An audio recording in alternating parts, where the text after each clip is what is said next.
సూప్లలో రుచిని పంచేవే కావు, ఆరోగ్యాన్ని పెంచేవి ఉంటాయి. అవేంటో ఓ లుక్కేయండి. Veg soup. కూరగాయలు ఉడకబెట్టి చేసే వెజ్ సూప్లో కావలసినంత ఫైబర్, బోలెడన్ని ప్రోటీన్లు ఉంటాయి. బీన్స్, చిక్కుడు, ఇతర కూరగాయలతో చేసిన సూప్ను తరచూ రుచి చూడటం మంచిది. వీటిలో ఐరన్, మెగ్నీషియం, మాంగనీస్ పుష్కలంగా ఉంటాయి. ఇవి శరీర బరువును తగ్గించడంలో ముఖ్య పాత్ర పోషిస్తాయి. Chicken soup. బరువు తగ్గించే సూప్ ఇది.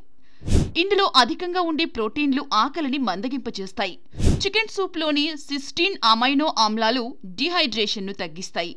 గొంతు మంట నివారణకు చక్కటి ఔషధం ఇది. Rice soup. వెనుకటి రోజుల్లో రైతులు గంజి తాగి పొలానికి వెళ్తుండేవారు. చెమటోడ్చి పనిచేసేవాళ్లు. గతిలేక గంజి తాగినా అదే వాళ్ల ఆరోగ్య రహస్యం కూడా. ఇప్పుడు ఆరోగ్యంగా బతకడానికి ఆగర్భ సీమంతులు గంజి తాగుతున్నారు. రైస్ సూప్లో శక్తిని పెంచే కార్బోహైడ్రేట్స్ ఉంటాయి.